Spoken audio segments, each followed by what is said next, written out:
नमस्ते बच्चों, क्या हाल चाल है आपके। उम्मीद करती हूँ आप सब बहुत ठीक होंगे, बढ़िया होंगे, मस्त होंगे।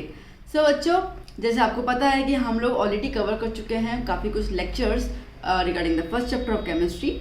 अब आज का जो लेक्चर है बच्चों वो रहेगा हमारा डाल्टन्स एटॉमिक थियरी, और प्लस उसके बाद हमारा मेन कॉन्सेप्ट स्टार्ट होगा regarding the atomic mass, gram atomic mass, molecular मास, क्योंकि इन सब में बच्चों को बहुत ज़्यादा दिक्कत होती है इनका मतलब क्या है भाई।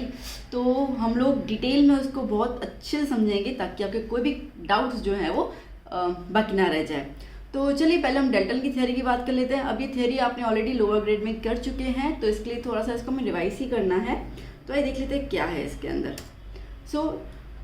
डाल्टन्स एटॉमिक थ्योरी जो है वो बेसिकली जॉन डाल्टन के नाम के ऊपर रखा गया है, तो जॉन डाल्टन जी के ऑनर के हिसाब से है ये।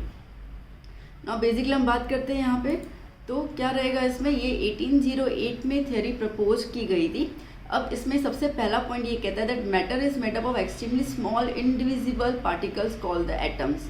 वो ये कह रहे हैं कि जो भी हमारा मैटर होता है, मैटर मतलब पदार्थ, ठीक है, आपके आसपास, आप जिस रूम में भी बैठे होंगे, आप जहाँ पे बैठे होंगे, आप अगर अपने चारों बाजू अपना गर्दन घुमा के देखेंगे तो जो भी चीज़ आपको दिखेंगी, ठीक है, वो सारी की सारी मैटर होती हैं। अगर मैं ये कहूँ कि शायद कुछ चीज़ें ऐसी भी जो नहीं दिखेंगी, सिर्फ महसूस होंगी, वो भी मैटर होती है, हवा, विंड, एयर। ओके, तो बेसिकली हम ये कहें ना, तो हर एक चीज़ को हम लोग मैटर कहते हैं, पदार्थ कहते हैं। आप सामने मोबाइल में मेरा वीडियो देख रहे हैं, आपके हाथ में पेन है, मेरे हाथ में ये वाली पेन है, जो भी है वो सब मैटर है, और वो बहुत small small small small particle से मिलके बनती है। और वो पार्टिकल्स कैसे होते हैं बेटा, इनडिविजिबल। कैसे होते हैं, इनडिविजिबल। एक्चुअली एटम का जो लैटिन नाम है वो होता है एटोमियो। ओके, अब ए मतलब क्या होता है, नॉट, और टोमियो मतलब क्या होता है, डिविजिबल। तो वो चीज़ जो कभी डिवाइड नहीं हो सकती है उसी को उन्होंने क्या नाम दे दिया, एटम। क्लियर इतना। ओके, नेक्स्ट पॉइंट क्या कह रहा है, atoms of a given element are identical in all respect, that is they possess same size, shape, mass and chemical properties.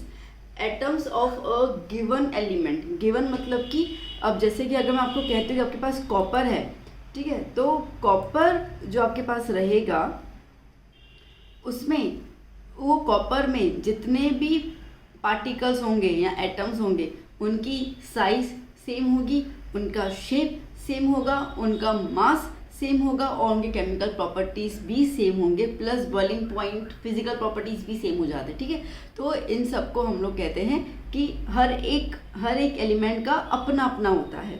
Okay, देखो बेटा, ये चीज़ बहुत सिंपल सी बात है। जैसे आपको थर्ड पॉइंट बोली गई है that atoms of different elements are different in all the respect, like different size होगा, different shape होगा, mass होगा, chemical properties होगा। जैसे कि मैं आपके सामने एक आयरन की चीज़ रख दूं और एक कॉपर की चीज़ रख दूं, ठीक है। अच्छा, अब आयरन और कॉपर, आप आयरन और गोल्ड की बात कर लेते हैं हम लोग, ठीक है। तो आयरन आपने देखा हुआ है, आपके घर पे दरवाजे होंगे, खिड़कियाँ होंगी, वो आयरन से बनी हुई हैं, ठीक है। और गोल्ड मम्मी के पास होगा ही, तो सीधी सी बात है। अब है तो दोनों मेटल सी, ऐसा तो क्यों है कि हम लोग गोल्ड की ज्वेलरी पहनते हैं बट हम लोग आयरन की ज्वेलरी नहीं पहनते? क्यों हम लोग आयरन के झुमके नहीं बनाते पर गोल्ड के झुमके बनाते हैं? They both are matter. Okay, matter हैं दोनों के दोनों के अंदर एटम्स हैं, तो फिर क्या प्रॉब्लम है? प्रॉब्लम होगी ना, क्योंकि अगर आयरन के झुमके हम लोग पहनने लगे तो हमारे पूरे कान लटक जाएंगे, सीधी सी बात है, बचेगा ही नहीं, क्योंकि बहुत हैवी होता है, मास डिफरेंट हुआ। जबकि गोल्ड के जो एटम्स होते हैं वो हल्के होते हैं, लाइट इन वेट होते हैं, तो हम उसको पहन सकते हैं। जो आयरन है वो रस्ट हो जाता है, तो वो उसका केमिकल प्रॉपर्टी हुआ। गोल्ड जो है वो रस्ट नहीं होता है, ये उसका केमिकल प्रॉपर्टी हुआ। बात समझ आई? तो अलग अलग एलिमेंट्स में एटम्स तो सब में होते हैं, बट अलग अलग एलिमेंट्स के हिसाब से एटम की प्रॉपर्टीज भी अलग हो जाती है, उनका size, shape, physical properties, chemical properties, सब कुछ बदल जाता है। Fourth, atoms of different elements may combine with each other in the fixed simple whole number ratio to form a compound। हाँ, ये है कि दो अलग अलग एलिमेंट्स के एटम्स कंबाइन होके आपको एक कंपाउंड दे सकते हैं। अब बहुत सीधी सी बात है, बात करते हैं हम H2O की। तो हाइड्रोजन एक एलिमेंट हुआ, ऑक्सीजन दूसरा एलिमेंट हुआ, और दोनों आपस में कंबाइन हो रहे हैं इन द होल नंबर, ठीक है। बात करते हैं अमोनिया की, NH3। तो नाइट्रोजन एक एलिमेंट हुआ, हाइड्रोजन एक एलिमेंट हुआ, और वो कंबाइन हो रहे हैं इन द होल नंबर, ठीक है। Fixed simple ratio whole number में कंबाइन होते हैं। तो आपके आसपास जितने भी कंपाउंड्स हैं, अगर आप NaCl की बात कर लेते हो, नमक की, तो वो भी सोडियम और क्लोरीन से मिलके बना हुआ है इन अ फिक्स रेशियो। ओके, तो जितने भी कंपाउंड्स आपके आसपास हैं वो सारे के सारे जो एलिमेंट्स से मिलके बनते हैं उनके एटम्स आपस में कंबाइन होते हैं इन द फिक्स्ड रेशियो। जैसे कि मैं यहाँ पे H2O की बात करूँ, जैसे मैंने लिखा भी है, तो आपको जस्ट एक्सप्लेन कर रही हूँ मैं कि अगर H2O की बात करते हैं तो H2O क्या है, इसका मतलब कि 2 atoms of hydrogen combine with 1 atom of oxygen. ठीक है, तो हाइड्रोजन एलिमेंट के 2 एटम और ऑक्सीजन एलिमेंट का 1 एटम जो है कंबाइन होकर आपको H2O मिल रहा है। क्लियर हुआ? बात करते हैं NH3 की, तो 1 एटम नाइट्रोजन का और 3 एटम हाइड्रोजन के कंबाइन होकर आपको अमोनिया मिल रहा है। ओके, बात करते हैं NaCl की, तो 1 एटम Na का और 1 एटम Cl का कंबाइन होकर आपको NaCl नमक मिल रहा है। तो इन शॉर्ट अलग अलग एलिमेंट्स के एटम्स आपस में कंबाइन होकर आपको क्या दे देंगे, कंपाउंड दे देंगे। क्या दे देंगे, कंपाउंड। बात समझ आई? इजी है ना, बहुत इजी है। Okay, next point, 5th, atoms can neither be created not be destroyed. अब देखो वो हमने ऊपर ही बोल दिया, हमने क्या बोला, दैट एटम्स आर इनडिविजिबल, तो आप उसको डिवाइड ही नहीं कर सकते हो, तो आप उसको बनाओगे कैसे, या आप उसको ख़त्म कैसे करोगे। ठीक है, तो एटम्स को ना हम लोग क्रिएट कर सकते हैं ना हम उसको डिस्ट्रॉय कर सकते हैं। हाँ, बस हम लोग एटम्स को रीअरेंज कर सकते हैं in the form of the chemical combination जो हमने लास्ट वीडियोस में कवर किए थे, जितने भी हमने देखा था। ठीक है, तो due to the chemical combinations और due to the chemical reactions जो एटम्स होते हैं 2 या 3 कंपाउंड्स के आपस में रिएक्ट करके रीअरेंजमेंट कर लेते हैं और फिर एक नया प्रोडक्ट हमें मिल जाता है। तो इस तरीके से डेल्टन ने हमें थियोरी दी थी।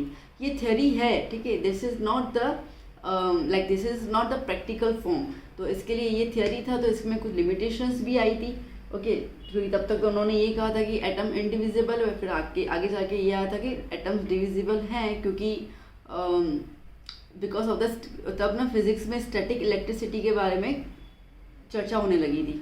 ओके, स्टैटिक इलेक्ट्रिसिटी आपको पता है कि अगर हम जैसे रब करते हैं तो गर्म हो जाते हैं। ठीक है, या अगर मैं स्केल से बालों से रब करूँ और नीचे लेके आऊँ तो वो जो पेपर्स होंगे वो टच उसके साथ अट्रैक्ट हो जाते हैं, तो that is a static electricity. तो ये क्यों हो रहा है, ये जब फिजिक्स के अंदर ये सब चीज़ें आने लगी तो फिर ये वाले पॉइंट्स जो थे, क्योंकि फिजिक्स केमिस्ट्री तो भाई बहन है ना, ओके, तो दोनों तो एक साथ ही चलते हैं, तो तब ये कुछ लिमिटेशंस जो है वो डेल्टन की थियोरी में आई थी।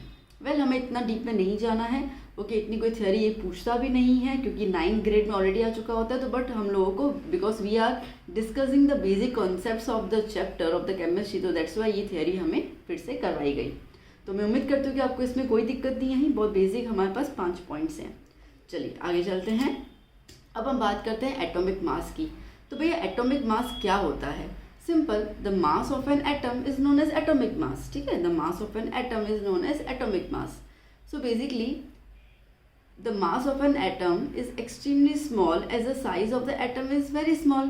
अब एटम हम लोग देख भी नहीं सकते, ये कहा जाता है कि atom is beyond your imagination.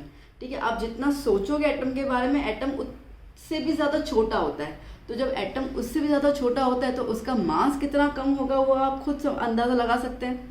Okay, तो इस हिसाब से क्या हो गया कि एटम का जो मास होता है वो बहुत बहुत बहुत बहुत छोटा होता है। तो इसके लिए हम लोग एटम का मास नहीं फाइंड आउट कर सकते हैं, पहली पॉइंट। दूसरी पॉइंट ये होता है कि एटम इंडिपेंडेंटली एग्जिस्ट नहीं करता है। समझ रहे हो, ये आज मेरे पास एक मैटर है, इसमें से मैं एक एटम कैसे निकालूं? पॉसिबल ही नहीं। ठीक है, अब जब मैं इस एटम को अकेले निकाल ही नहीं पाऊंगी तो मैं उसको वजन कैसे करूंगी, मैं उसका मास कैसे निकालूंगी? तो एटम इंडिपेंडेंटली एग्जिस्ट ही नहीं हो पाता है। The reason behind is that कि बिकॉज ऑफ दिस रीज़न हम लोग उसका मास फाइंड आउट नहीं कर सकते हैं। तो अब मास का क्या करने का, तो हम लोग यहाँ पे कंपैरिजन करते हैं, रिलेशन निकालते हैं। ठीक है, तो उस रिलेशन के हिसाब से हम लोग उस मास को डिटरमाइन करते हैं। जैसे कि मैं आपसे कहूँ कि आपने एग्ज़ाम दिया, ओके, मैं आपसे कह रही हूँ अच्छा आपने एग्ज़ाम दिया 100 मार्क का, अरे आप तो पास हो गए, और एक को कह रही भाई तू फेल हो गया और तू पास हो गया। ठीक है, ओके, रमेश लड़का है उसको कह रही भाई तू फेल हो गया, सुरेश है उसको कह रही तो भाई तू पास हो गया। वो बोलेंगे मैम आपने कैसे डिसाइड किया कि वो पास है और मैं फेल हूँ? ठीक है, कैसे, आप किस बेस पे हमें कह रहे हो कि एक बंदा पास है दूसरा बंदा फेल है? तो मैं बोलूँगी भाई कंपेयर कर लो अपने मार्क्स को किसके साथ। तो 33% जो है, मतलब 100 में से 33 मार्क्स आप लाओगे तो 33 इज़ द रेफरेंस पॉइंट। ठीक है। 33 इज अ रेफरेंस पॉइंट, 33 से आपके ज़्यादा है तो आप पास हो, 33 से कम है तो आप फेल हो, बहुत सिंपल। तो मैंने उनके मार्क्स को क्या किया, रिलेट किया, और रिलेट करके मैंने बताया कि तुम पास और तुम फेल हो। सिमिलरली जैसे मैंने कहा कि एटम को हम लोग यहाँ पे इंडिपेंडेंटली नहीं होता है तो हम उसका वजन नहीं कर सकते हैं, तो हम उसको रिलेट करते हैं, इसके लिए उसको हम कहते हैं रिलेटिव एटॉमिक मास। बात पकड़ में आई ना मेरे? Thank you. तो इसको हम कहते हैं जय सिया राम, ओके, राम जी, राम, ओके। तो Ram it's abbreviation of relative atomic मास, राम करके याद करना। इसका फॉर्मूला क्या होता है, मास of one atom of an element, ठीक है। किसी भी एक एलिमेंट का, एक एटम का मास अगर हम लेते हैं तो उसको हम कंपेयर करेंगे किसके साथ, 1/12 of the mass of an atom of carbon 12। Carbon 12 का आइसोटोप लेंगे, मतलब कि कार्बन, एक कार्बन का कंपाउंड लेंगे, ठीक है। उस कार्बन के एक एटम का मास लेंगे, उसका 1/12 पार्ट करेंगे, उसका 1/12 पार्ट करेंगे और उससे हम लोग उसको कंपेयर करेंगे, तो उसको हम कहते हैं रिलेटिव एटॉमिक मास। नाउ अब प्रीवियसली बात करें तो कार्बन तो अभी प्रेजेंटली यूज़ करते हैं। सबसे पहले उन्होंने स्टार्ट किया था हाइड्रोजन से कंपैरिजन करना, but you know hydrogen is a gaseous form, ठीक है, बहुत लाइट वेट होता है, तो इसके लिए कंपैरिजन करना, लाइक रिलेशन बनाना आसान नहीं हो पा रहा था। फिर ऑक्सीजन का यूटिलाइज किया कि चलो ऑक्सीजन, जैसे हम कहते हैं कि पूरे अर्थ पे 21% ऑक्सीजन है, तो abundant amount of oxygen present है तो पॉसिबल हो जाएगा। अगर उसमें पॉसिबल नहीं हो पाता क्योंकि वो गैसेस फॉर्म में ज़्यादा मिल रहा था और हमारे पास बहुत सारे ऐसे एलिमेंट्स थे जो हमारे पास सॉलिड फॉर्म में थे, तो कैसे कंपेयर करें। Then they came to the point कि हम कार्बन लेते हैं, क्योंकि कार्बन आपको सॉलिड, गैस दोनों फॉर्म में मिल जाता है, ठीक है। लिक्विड करना चाहे उसमें भी, तो basically carbon is almost available in all the 3 forms. तो इसके लिए कार्बन, और कार्बन धरती पे बहुत ज़्यादा अमाउंट में पाया जाता है, तो रिलेशन बनाना काफ़ी आसान हो गया था, तो इसके लिए उन्होंने कार्बन के साथ रिलेशन बनाया, ठीक है। अब देखो ये फॉर्मूला आपको एग्जाम में नहीं आने वाला है कि भाई निकाल के दिखाओ, ठीक है, क्योंकि हम लोग relative atomic masses already lower grade में लर्न कर चुके हैं और वही हमें आगे लेके आना है। बट ये फॉर्मूला आपको देने का जो मतलब है वो ऐसा है कि आप समझो कि मेरे पास अगर सोडियम एलिमेंट है, ठीक है, मेरे पास सोडियम एलिमेंट है, तो सोडियम एलिमेंट का मैं एक एटम देखूं, ओके, तो उस एटम का मास जो होगा वो मैं कंपेयर करूंगी, किसके साथ कंपेयर करूंगी, मैं उसको मैं 1/12 ऑफ द कार्बन 12 आइसोटोप के मास के साथ कंपेयर करूंगी, तो मुझे उसका वैल्यू मिल जाएगा। अभी ऑटोमेटिकली हमारे पास ऑलरेडी वैल्यूज आ चुकी हैं, ओके। तो जिसमें मैंने कहा कि हम इसमें 12 कार्बन को असाइन करते हैं as a mass of exactly 12 atomic mass unit, okay, 12 atomic mass unit. Like अगर हम बात करें तो RAM रिलेटिव एटॉमिक मास का कोई भी यूनिट नहीं होता है, याद कर लेना। Relative atomic mass is unitless, उसका कोई यूनिट नहीं होता है।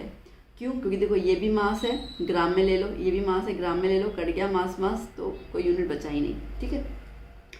तो इसके लिए हम लोग एटॉमिक मास को, ठीक है, अब हमने रिलेटिव एटॉमिक मास की बात नहीं करी, मैं बात करूँ एटॉमिक मास की। तो अगर हमें एटॉमिक मास बताना होता है कि एक एटम का मास इतना है, उस एलिमेंट में एक एटम है उसका मास इतना है, तो हम उसके लिए कौन सा यूनिट यूज़ करते हैं, AMU, बिकॉज विदाउट यूनिट तो आप कैसे जस्टिफाई करोगे।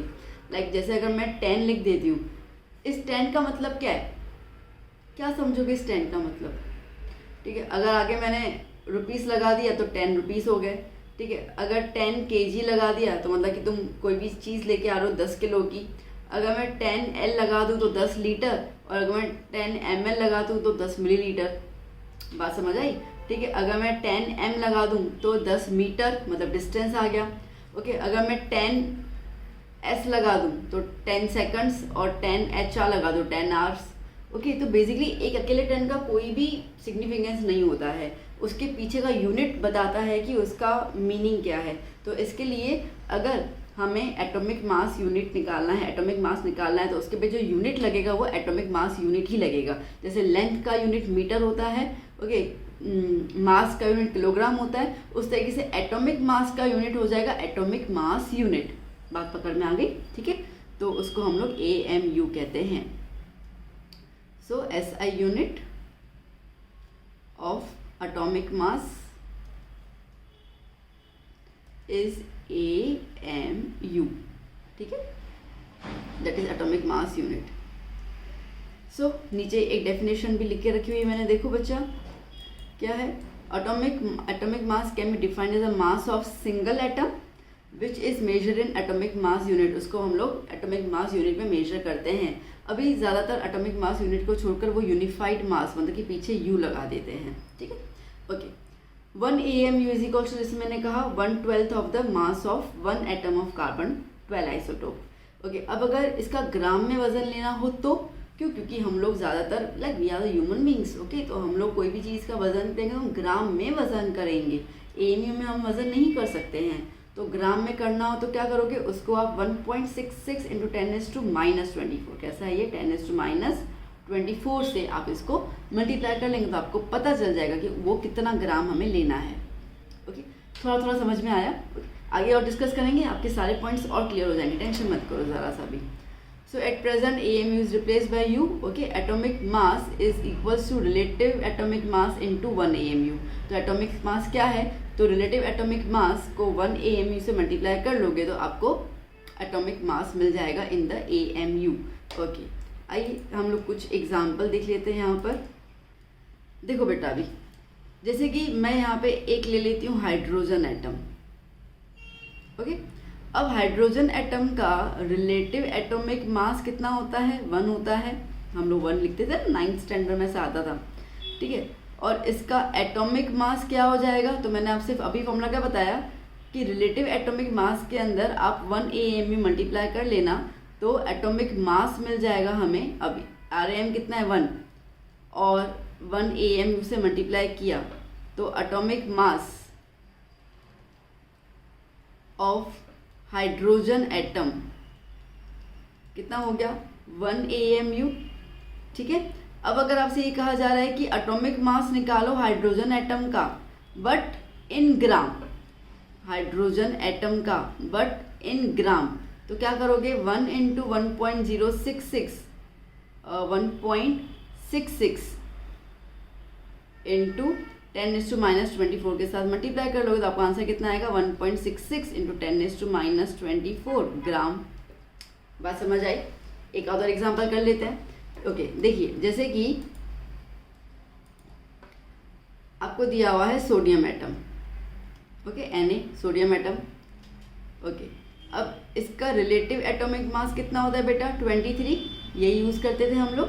ओके, तो एटॉमिक मास क्या हो जाएगा 23 इंटू 1 AMU करेंगे तो क्या हो जाएगा 23 AMU हो जाएगा। इतना क्लियर हुआ।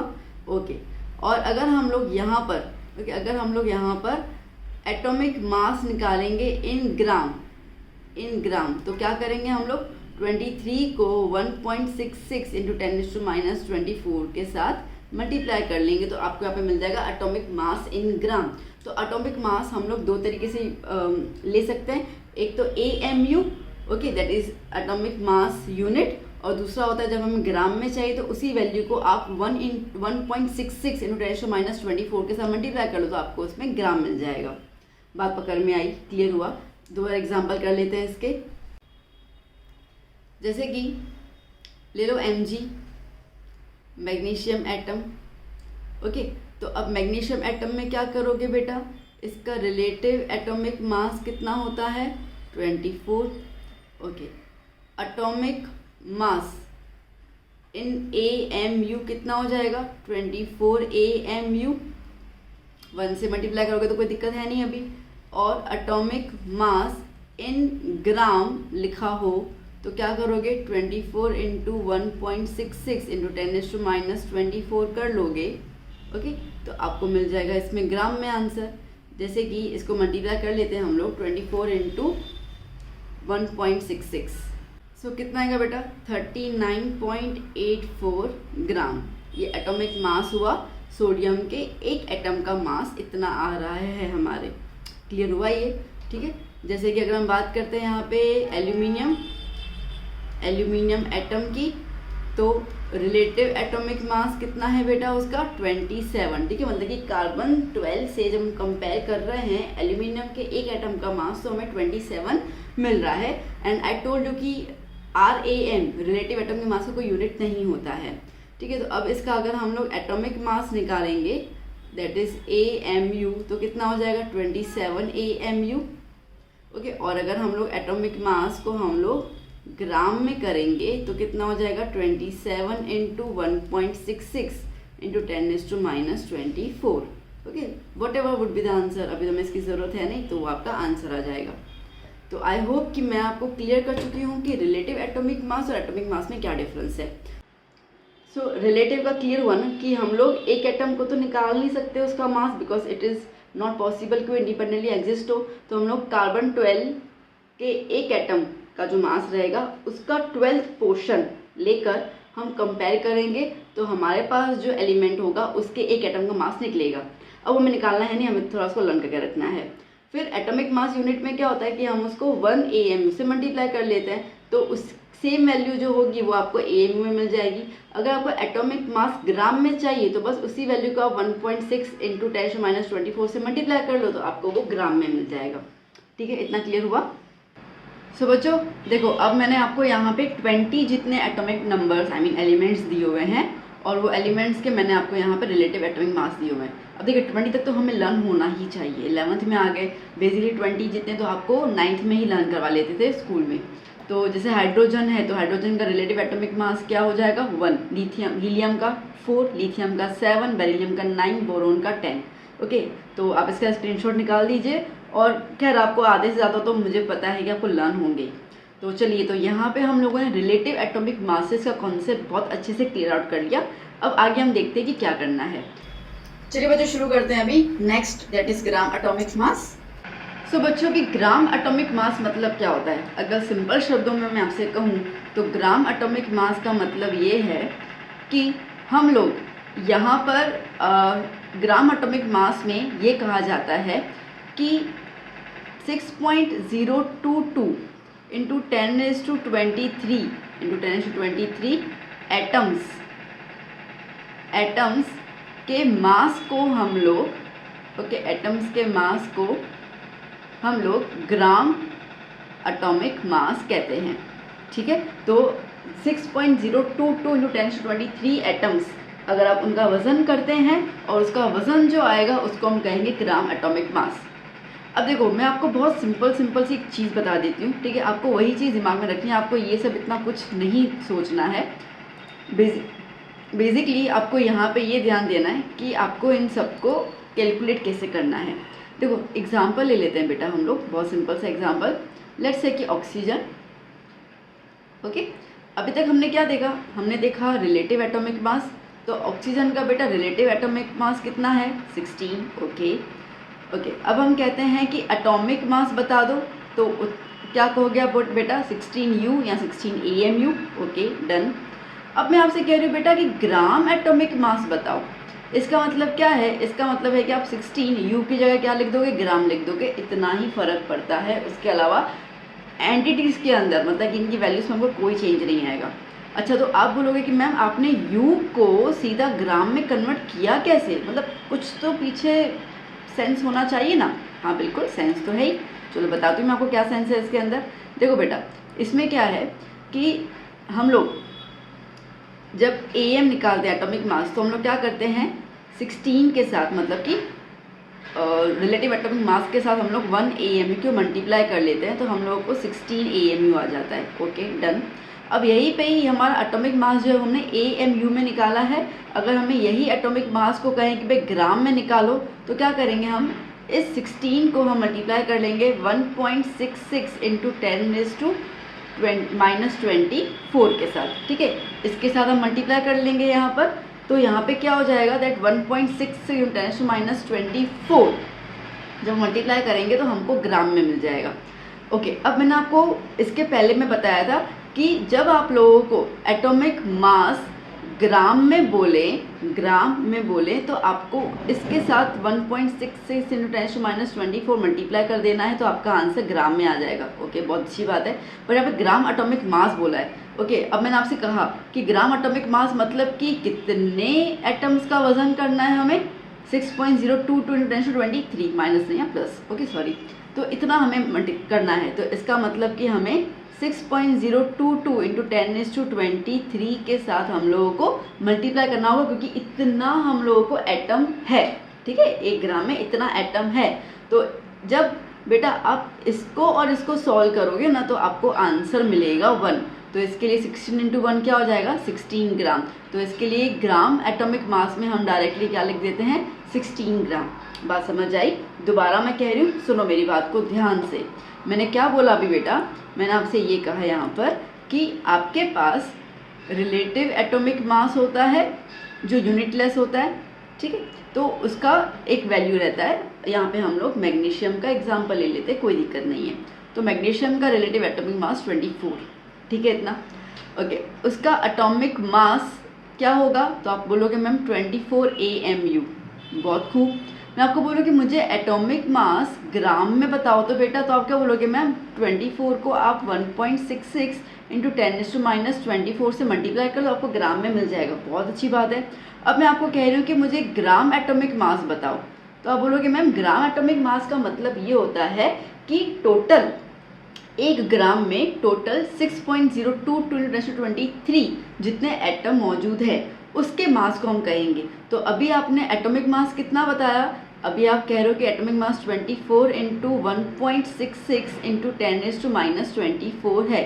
बोला कुछ नहीं मैम, इसमें हम लोग नंबर ऑफ एटम्स जो हैं दैट इज 6.022 इंटू 10⁻23 मल्टीप्लाई कर लेंगे, तो इसका मल्टीप्लाई और इसका मल्टीप्लाई जो है वो आपको 1 मिलता है। देखो अभी मैंने कंप्लीट वैल्यूज तो लिखी नहीं है, पॉइंट में डेसिमल में बहुत लंबी वैल्यूज होती हैं, तो आपको शायद लाइक 9.99 समथिंग कुछ आंसर मिलेगा which is equal to like 10, ठीक है, तो वो कट जाएगा। तो इसके लिए आप कहोगे कि मैम 1 मिलेगा और साथ में 24 है, तो क्या हो जाएगा 24 ग्राम। तो इस तरीके से हम लिखेंगे। बात आई समझ में? इतना क्लियर हुआ? चलो शाबाश। तो मैं समझ के चल रही हूँ कि आपको relative atomic mass in AMU and gram atomic mass clear हो गया। ओके, अब हम लोग कुछ और एग्जाम्पल्स ले लेते हैं ताकि आप बहुत क्लियर हो जाओ। चलिए, तो लेट्स टेक सम एग्जाम्पल्स। जैसे कि एक एग्जाम्पल ले लेते हैं हम लोग, समझो कि सोडियम Na, ओके।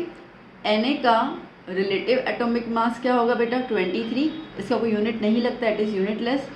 इसका एटॉमिक मास कितना होगा बेटा, आप बोलोगे 23 AMU, बहुत खूब। और इसका ग्राम एटॉमिक मास कितना होगा बोला बेटा, तो आप बोलोगे 23 GM, सिंपल, ठीक है, क्लियर।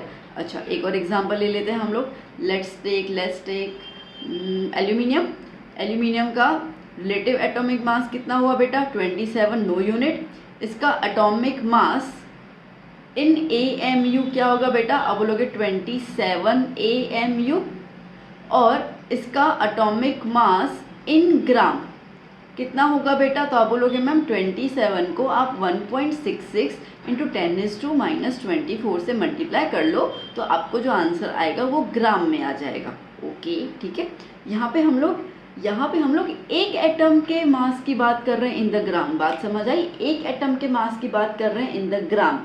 ओके, अब मैं आपसे कहूँ कि बेटा ग्राम एटॉमिक मास क्या होगा, तो इसका मतलब क्या हुआ कि हम लोग यहाँ पर, ठीक है, यहाँ पे हम लोग 6.022 इंटू 10⁻23 जितने एटम्स की बात कर रहे हैं। तो आप कहेंगे कि मैम जितना आपका एटॉमिक मास ग्राम में आया ना, हाँ जी, ठीक है, बस कुछ नहीं करना, आपको उसके साथ 6.022 इंटू 10⁻23 नंबर को मल्टीप्लाई कर देना है। इतने एटम्स के मास को मिलाकर हम लोग ग्राम एटॉमिक मास बोलते हैं। बात समझ आई? बात समझ आई, ठीक है। Atomic mass in gram that is एक एटम का मास। ग्राम एटॉमिक मास मतलब कि 6.022 इंटू 10⁻23 एटम्स का मास मिला के जो होता है उसको हम कहते हैं ग्राम एटॉमिक मास। ओके, तो आप कहेंगे कि मैम 27, आप जब इसको और इसको मल्टीप्लाई करोगे तो कुछ 10 करके वैल्यू आ जाती है, ठीक है, और इसको सॉल्व करोगे तो आपको 10⁻−1 आएगा, तो ये कैंसिल आउट हो गया, तो आपको मिलेगा 27 ग्राम। बात समझ आई? क्लियर हुआ ना अभी? ओके, अच्छा, मैं इतनी देर से आपसे कह रही हूँ 6.022 इंटू 10⁻23 एटम्स, ठीक है, ये है क्या? आपको याद होगा लोअर स्टडीज़ में हमने किया था, ठीक है, ये है अवोगैड्रो नंबर, ठीक है, जिसको हम लोग Na से भी सिंबलाइज करते हैं। ये बहुत मैजिकल नंबर है, क्योंकि अवोगैड्रो जी ने कहा था कि आप अगर एक एंटिटी लेते हो ना, एलिमेंट की, ठीक है। तो उसके अंदर इतने एटम्स जो हैं होंगे वो मौजूद होंगे ही होंगे, ठीक है। वो एटम्स कह लो, पार्टिकल्स कह लो, सब एटम कह लो, जो कहना है कह लो, इतने तो होने वाले हैं। जिसकी वजह से जैसे कि मैं आपसे कहूँ कि मैंने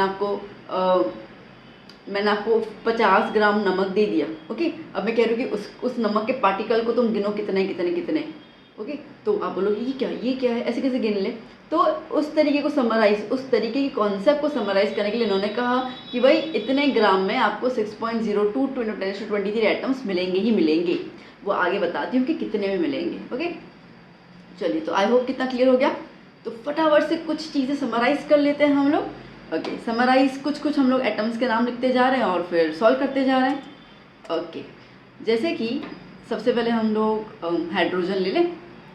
हाइड्रोजन का रिलेटिव एटॉमिक मास 1, एटॉमिक मास 1 AMU, ग्राम एटॉमिक मास 1 GM, ठीक है, ओके। हीलियम की बात कर लेते हैं। हीलियम का रिलेटिव एटॉमिक मास 4, एटॉमिक मास 4 AMU और ग्राम एटॉमिक मास 4 GM। डिफरेंस क्लियर हो रहा है ना, ठीक है। वैल्यूज तो सबकी सेम है, बस इनके मीनिंग में थोड़ा अंतर रहता है, ओके। लिथियम की बात करते हैं, 7 AMU और 7 G, ओके। कार्बन की बात कर लेते तो कार्बन 12 RAM और atomic mass that is 12 AMU और ग्राम atomic mass that is 12 GM, okay. बात करते हैं नाइट्रोजन की, तो 14 होता है, ये हो गया 14 AMU और ये हो जाएगा 14 ग्राम, ओके। बात करते हैं हम लोग किसकी बात करें, सिलिकॉन की बात कर लें, ओके। सिलिकॉन का रिलेटिव एटॉमिक मास जो होता है वो होता है 28 round about, if I am not wrong. Silicon, हाँ 28, ठीक है। तो क्या हो जाएगा 28 AMU and 28 gram, done, clear हुआ, ओके। बात करते हैं हम लोग यहाँ पर किसकी बात करें, Mg की बात कर लेते हैं। Mg जो होता है वो 24 रहता है, ओके, एंड 24 AMU और ये होगा 24 ग्राम। बात समझ में आ रही है ना, सारे के सारे पॉइंट्स क्लियर हो रहे हैं ना आपको अच्छे से, चलो शाबाश, ओके। बात करते हैं अभी हम लोग कौन सा ले लूँ मैं, सोडियम ले लूँ, चलो सोडियम ले लेती हूँ मैं, ओके। Na इसका होता है 23, okay. Atomic mass is 23 AMU and gram atomic mass is 23 gram, done. ये मैंने आपको थोड़ा समराइज करवा लिया अभी हम लोगों ने जो भी RAM, AM और GAM किया उसके बारे में। सो मैं उम्मीद करती हूँ कि आपको ये सेशन अच्छा लगा होगा। आपको सारे जो छोटे छोटे डाउट्स होते हैं ना बच्चों की, कहाँ से कन्वर्जन हो रहा है, इसका मीनिंग क्या है, वो मैंने आपके मीनिंग्स और आपके कन्फ्यूजन को दूर कर दिया।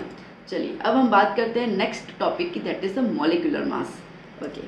सो क्या है अभी molecular mass? Molecular mass nothing like the sum of atomic masses of all the atoms, ठीक है। जितने भी एटम्स होते हैं एक मॉलिक्यूल के अंदर, उनके एटम्स के मास को प्लस करने के फॉर्म को, फिनोमेना को हम लोग मॉलिक्यूलर मास कहते हैं, ठीक है। तो जितने भी एटम्स एक मॉलिक्यूल में रहेंगे, चलो शुरू करते हैं। जैसे कि मैं बात करती हूँ हाइड्रोजन मॉलिक्यूल H2, अब हाइड्रोजन हमेशा H2 ना, डायटोमिक होता है ना, तो H2 में है, तो इसका रिलेटिव एटॉमिक मास कितना रहेगा बेटा, तो 2 × 1, एक हाइड्रोजन एटम का 1 होता है, तो ऐसे 2 हैं तो क्या हो जाएगा 2। इसका मॉलिक्यूलर मास कितना हो जाएगा बेटा 2 AMU, ठीक है। वहाँ पे एटम ले रहे थे तो 1 AMU, यहाँ पे मॉलिक्यूल ले रहे थे तो 2 AMU, और ग्राम मॉलिक्यूलर मास क्या हो जाएगा, कुछ नहीं 2 ग्राम, सिंपल, ठीक है। बात पूरी वही है, बात पूरी वही है, बस वहाँ पे हम लोग एटॉमिक मास में हम लोग सिर्फ एटम्स की बात कर रहे हैं, यहाँ पे हम लोग मॉलिक्यूल्स की बात करेंगे। The reason behind is that कि हम लोगों के पास जो चीज़ें आती है वो मॉलिक्यूलर फॉर्म में आती है, ठीक है। इसके लिए जैसे एक और एग्जांपल ले लूँ मैं, H2O ले लूँ, ओके। तो यहाँ पे क्या हो जाएगा H2 मतलब कि 2 हाइड्रोजन प्लस ऑक्सीजन। अब 2 हाइड्रोजन का मास कितना होगा 2 और ऑक्सीजन का कितना होगा 16, तो मिला के कितना हो गया, जगह कम पड़ गई, ओके। मिला के हो गया इसका 18, तो यहाँ पे मॉलिक्यूलर मास क्या हो जाएगा 18 AMU और ग्राम मॉलिक्यूलर मास कितना हो जाएगा 18 ग्राम। बात पकड़ में आ रही है, अच्छे से समझ आ रहा है, चलो शाबाश, गुड, ओके। नेक्स्ट देख लेते हैं हम लोग, लेट्स से NH3, ओके। अब NH3 में भी ये शायद पेन से अच्छे से नहीं दिख रहा है आप लोगों को, ओके। NH3 में N+3 हाइड्रोजन, नाइट्रोजन का होता है 14 3 हाइड्रोजन तो 3 हो गया।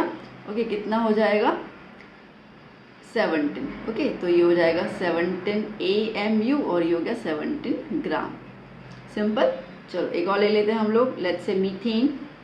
Okay, carbon plus 4 hydrogen, carbon का मास होता है 12 रिलेटिव मास और हाइड्रोजन का एक ऐसे 4 है तो 4, कितना हो गया 16। तो ये हो गया 16 AMU और ये हो गया 16 ग्राम। ठीक है, मॉलिक्यूलर मास निकालने आ रहा है ना बेटा।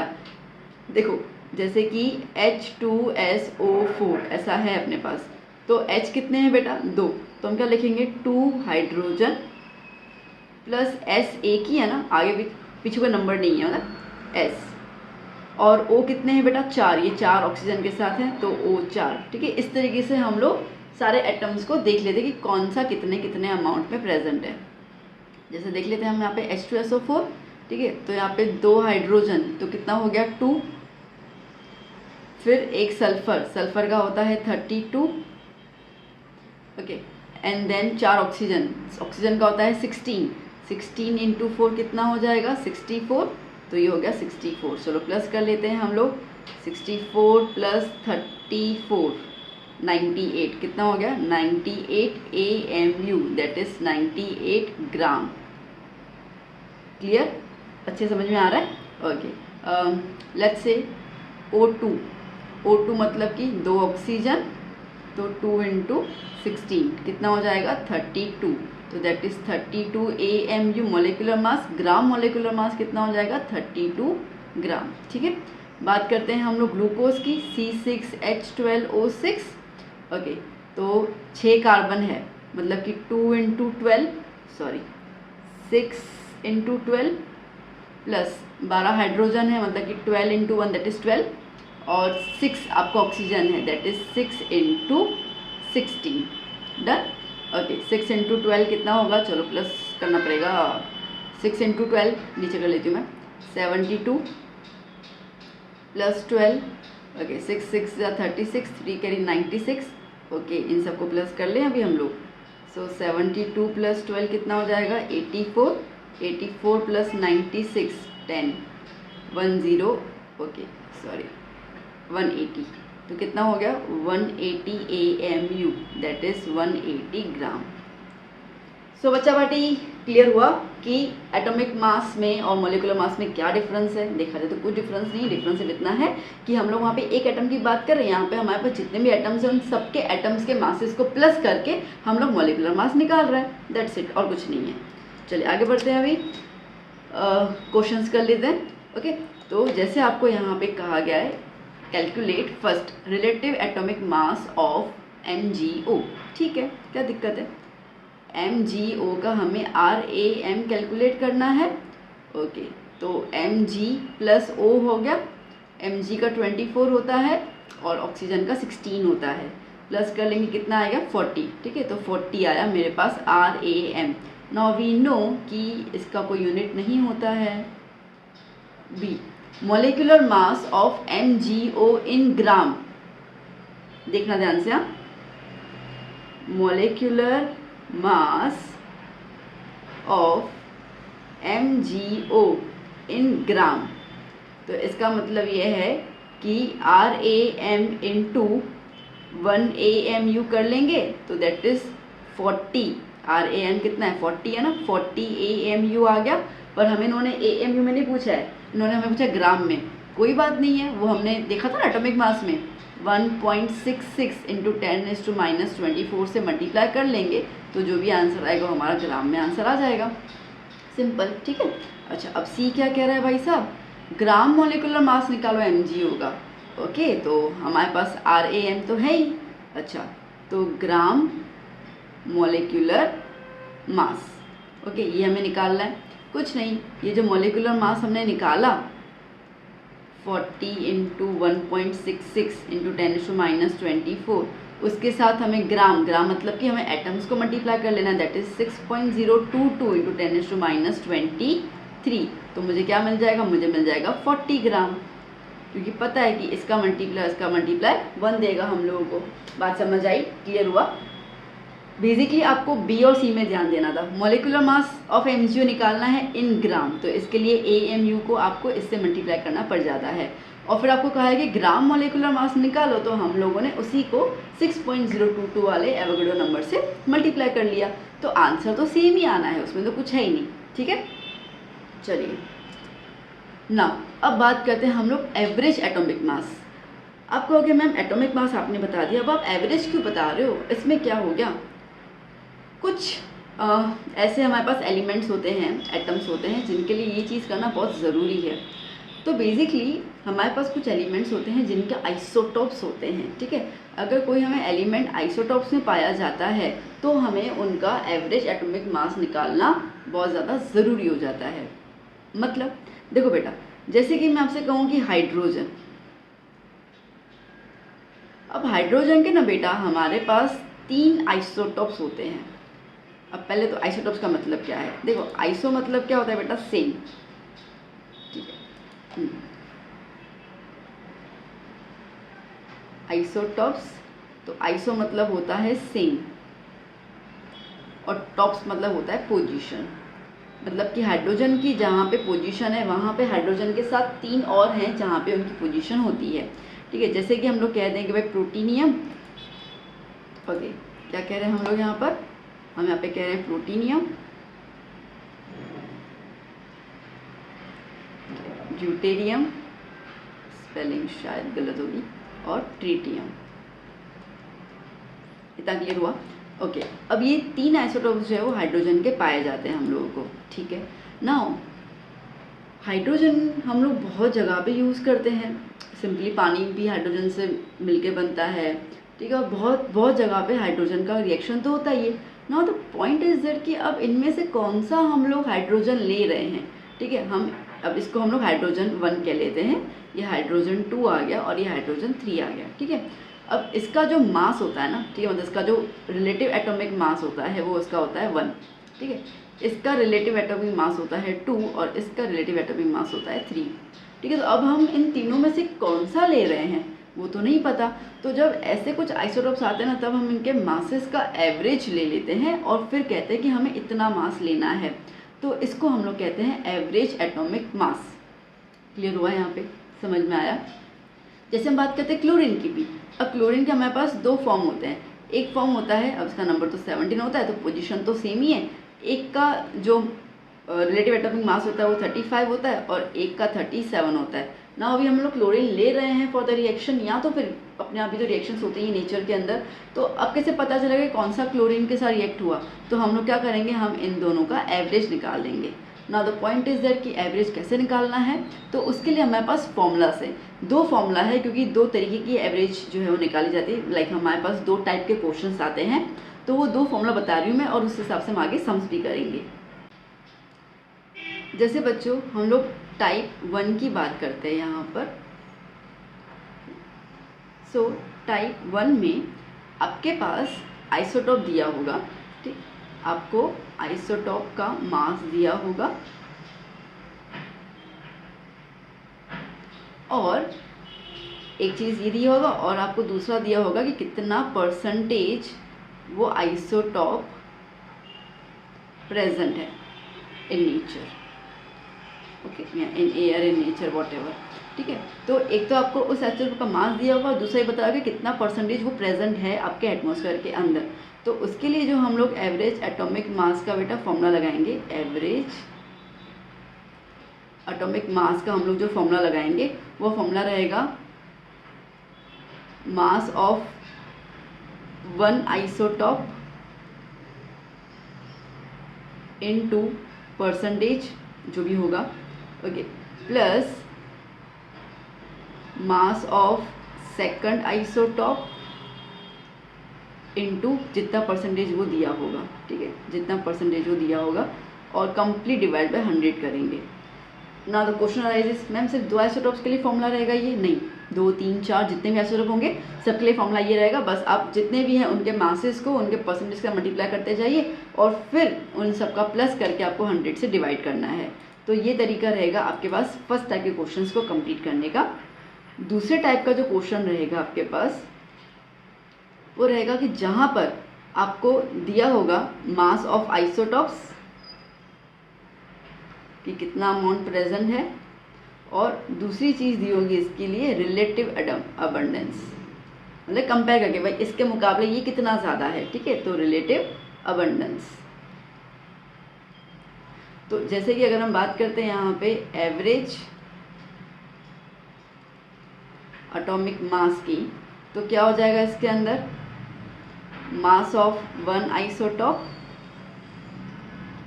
इनटू रिलेटिव अबंडेंस मतलब RA, ठीक है, plus mass of second isotope into relative abundance. Clear हुआ? ये दो फॉर्मूलाज के बेसिस पे आपको एवरेज एटॉमिक मास जो होगा वो निकालना होगा।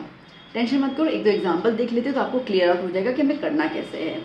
फॉर्मूला तो समझ में आ गया ना? चलो शाबाश। अब जैसे आपके पास फर्स्ट एग्जांपल ये दिया हुआ है, इसका सॉल्यूशन शुरू करते हैं हम लोग। So okay, 1 second. हाँ,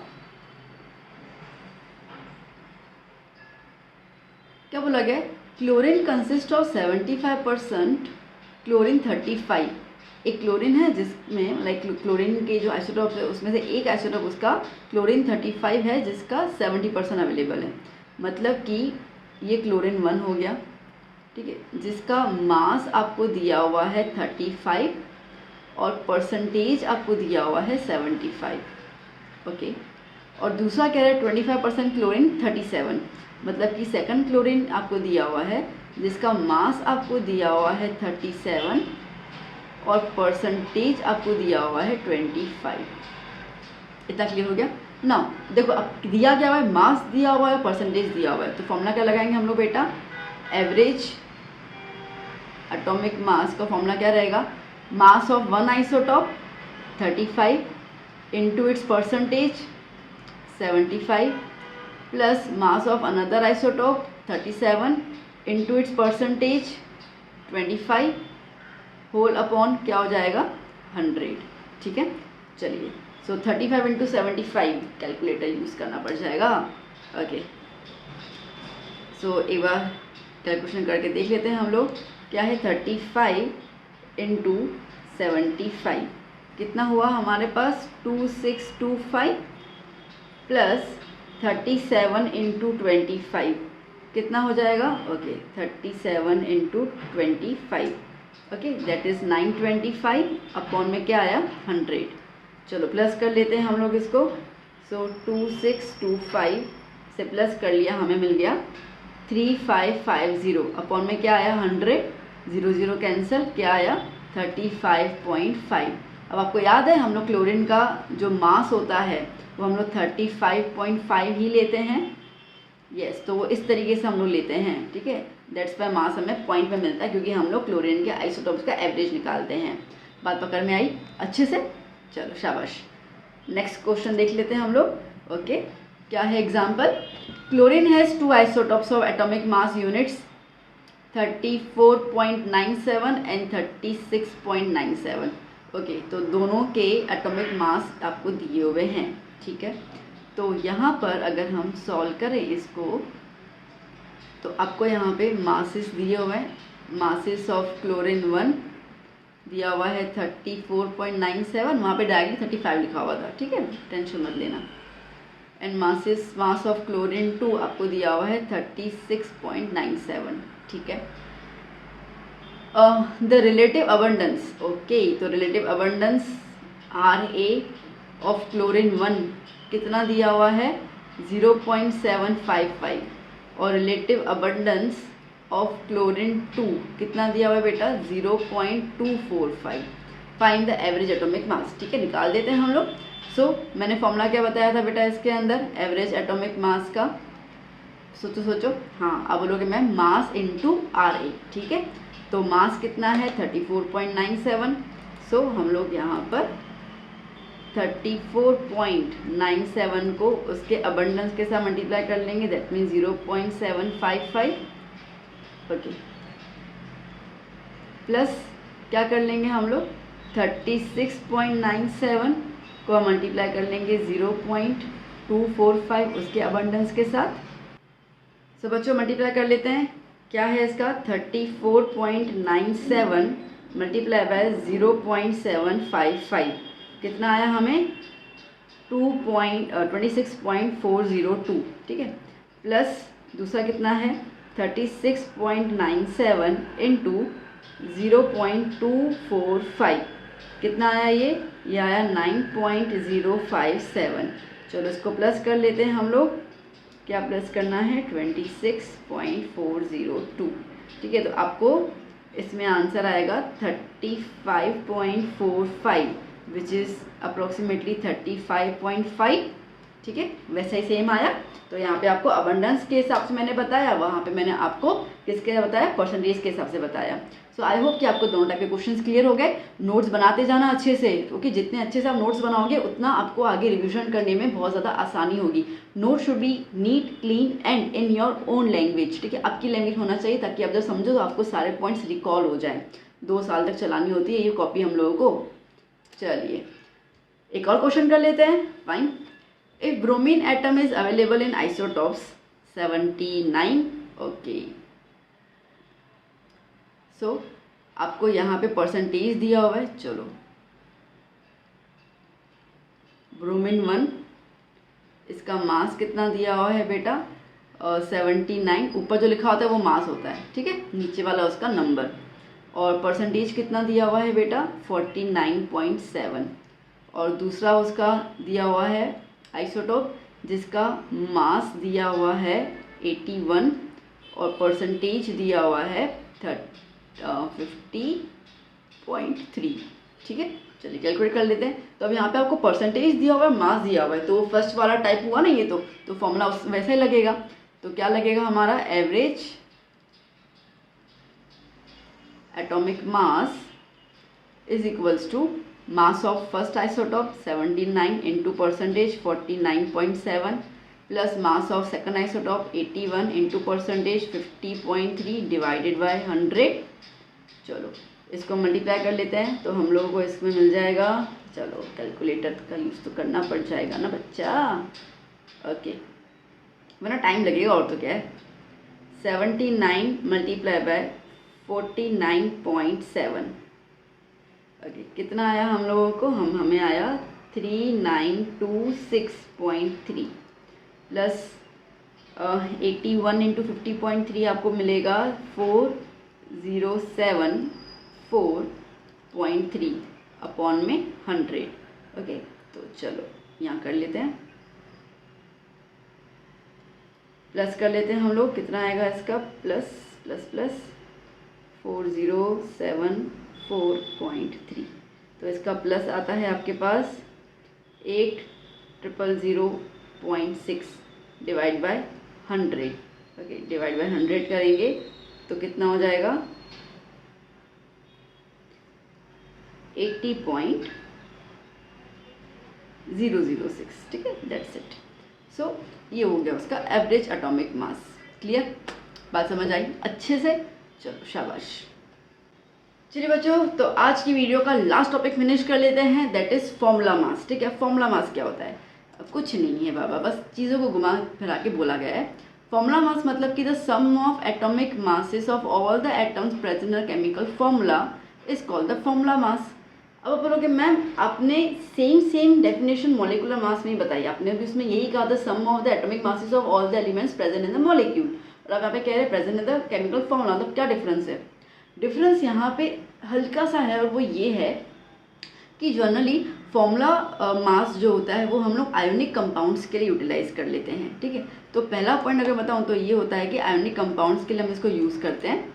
तो अब आयोनिक कंपाउंड्स जो होते हैं ना बेटा, वो क्रिस्टलाइन फॉर्म में होते हैं, और कभी भी उसका एक मॉलिक्यूल आपको कभी नहीं मिल सकता। बात समझ आई? ठीक है, उसका एक मॉलिक्यूल मिल ही नहीं सकता है, उसका सिंगल आपको चीज़ नहीं मिलेगी, आपको हमेशा वो बल्क में मिलेगा, ठीक है। आपको हमेशा वो कंपाउंड के फॉर्म में मिलेगा, बल्क में। तो क्रिस्टलाइन स्ट्रक्चर होता है उसका, तो इसके लिए बल्क में मिलता है। तो दैट्स वाई हम वहाँ पे उसका फॉर्मूला यूज़ करते हैं। तो दैट्स वाई इसको हम लोग फॉर्मूला मास कहते हैं। वहाँ पे हम लोग को मॉलिक्यूल मिल जाता है, जैसे कि H2 हाइड्रोजन का मॉलिक्यूल, तो हमने H2 बोल दिया कि भाई एक मॉलिक्यूल हाइड्रोजन का मिल सकता है, एक मॉलिक्यूल ऑक्सीजन का मिल सकता है। तो मॉलिक्यूलर मास हम उनके लिए निकालते हैं जिनका सिंगल सिंगल मॉलिक्यूल ओके हम लोग यूज़ कर सकते हैं, मतलब कि अवेलेबल होगा, एग्जिस्ट करता है। और फॉर्मूला मास हम उनके लिए यूज़ करते हैं जिनका एक मॉलिक्यूल एग्जिस्ट नहीं करता है, वो हमेशा बल्क में होते हैं। इतना ही डिफरेंस है निकालने का तरीका। जो फॉर्मूला जो हमने मॉलिक्यूलर मास देखा था और अभी जो देखेंगे बिल्कुल सेम है, उसमें कोई अंतर नहीं है, प्रैक्टिकली पूरा सेम है, सिर्फ लॉजिकली और थोड़ा सा उनका जो डेफिनेशन है उसमें अंतर है, उसके अलावा कुछ भी अंतर नहीं है। तो जैसे मैंने कहा कि ये एप्लीकेबल होता है ऑलमोस्ट सारे के सारे आयोनिक कंपाउंड्स के लिए, क्योंकि वो क्रिस्टलाइन फॉर्म में होते हैं। तो क्रिस्टलाइन फॉर्म में वो एक दूसरे के साथ कंबाइन होते हैं, तो आपको सिंगल सिंगल नहीं मिल सकता है।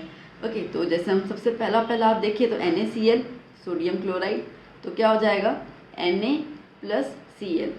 Na का मास 23, सोडियम क्लोरीन का मास 35.5, तो कितना आ गया बेटा इसके अंदर, कितना आ गया ये हो गया 58.5। क्लियर हुआ। चलिए दूसरा हम कर लेते हैं। इसमें आप एटॉमिक मास ही यूज़ कर रहे हैं, मासेस यूज़ कर, तो हम इसको U लगा देंगे इसके पीछे, ठीक है। KCl यूज़ कर लो, सो K+Cl that is K is 39, Cl is 35.5। Okay, कितना हो जाएगा 74.5 U, ठीक है। ओके, जैसे कि AlCl3, तो Al+Cl कितने हैं, 3 एंटिटीज़ हैं, तो Al का होता है 27 और 3 × 35.5। ओके, सो 27 + 15 1 कैरी 16 106। ओके, प्लस कर लेते हैं हम लोग इसको, तो हमें मिलेगा 133.5 U। बात समझ आई। तो हम लोग इसी तरीके से तो मॉलिक्यूलर मास निकालते थे, अब इसी तरीके से हम फॉर्मूला मास निकाल रहे, तो कोई फ़र्क नहीं है, बात दोनों की सेम है। सिर्फ वहाँ पे हमें एक सिंगल मॉलिक्यूल एग्जिस्ट, मतलब कि हम उन्हीं का ही मास लेते हैं वहाँ पे जो मॉलिक्यूल के फॉर्म में अवेलेबल होता है, और यहाँ पे हम उनका मास लेते हैं जो मॉलिक्यूलर फॉर्म के फॉर्म में अवेलेबल नहीं होता है, जो क्रिस्टलाइन स्ट्रक्चर में पैक्ड होता है। क्लियर हुआ। सो बच्चा पार्टी, यहाँ पे हम लोगों ने ऑलमोस्ट जो हमारे पास वैल्यूज़ होती है कि हम कैसे लेते हैं, कभी U में लेते हैं, कभी ग्राम में लेते हैं, कभी किस में लेते हैं, वो हम लोगों ने सारे के सारे जो पॉइंट्स हैं वो कवर अप कर लिए, ठीक है। सारे के सारे टर्मिनोलॉजीज़ को हमने बहुत विस्तार में देखा, बहुत अच्छे से देखा। तो मैं उम्मीद करती हूँ कि आपको ये सेशन अच्छा लगा होगा, और आपके जितने भी डाउट्स होते हैं कि बच्चों एक्चुअली चैप्टर बहुत ईजी होता है, it's a basic concept of chemistry, तो होता ईजी है, बट क्या होता है ना, ये जो पूरा रेंज आज हमने कवर किया ना, यही बच्चों को उलझा देता है, यहीं से बच्चों का दिमाग गायब हो जाता है, फिर बोलते हैं कि फर्स्ट चैप्टर तो करना ही नहीं है, ठीक है, क्योंकि उनको वो फॉर्मूला यूनिट में, मॉलिक्यूलर मास में, ओके, एटॉमिक मास, रिलेटिव एटॉमिक मास, ये जब शब्द आते हैं उनको वो समझ ही नहीं आता है कि क्या बोल रहा है। तो मैंने पूरी कोशिश की कि मैं आपको उन सब के बीच का अंतर बताती जाऊं और क्या क्या चेंजेस है वो करवाती जाऊं। तो आई होप कि आपको वो सब समझ में आया होगा, आपको ये सेशन अच्छा लगा होगा। अच्छा लगा तो प्लीज़ लाइक कीजिएगा, चैनल पे नए हैं तो सब्सक्राइब कीजिएगा। अब हम मिलेंगे नेक्स्ट वीडियो में, जहाँ पे हम लोग द मोस्ट जिसका डर, घोस्ट ऑफ द केमिस्ट्री होता है, मोल कॉन्सेप्ट। और ये बच्चों को मोल कॉन्सेप्ट में भी काफ़ी वो रहता है कि क्या है, तो मोल कॉन्सेप्ट हम लोग नेक्स्ट वीडियो में कवर अप करेंगे, जिसमें मैं बहुत अच्छे से डिटेल में बताऊंगी विद द एग्जांपल्स, ताकि आपकी कहीं पे कोई कोई गुंजाइश नहीं रह जाए सोचने में कि अरे ये कैसे हो गया। और एग्जांपल्स तो बहुत ज़रूरी है, तभी तो हम प्रैक्टिस कर पाएंगे, तभी तो हमारा सोचने का तरीका आएगा, क्योंकि यही तो सब हमें MCQs के फॉर्म में नीट, गुजकैट, JEE एंड स्कूल में पूछे जाते हैं, बोर्ड में पूछे जाते हैं, तो बहुत ज़रूरी है। सो बच्चा, अभी हम मिलते हैं नेक्स्ट लेक्चर में। Take care, keep study, bye bye.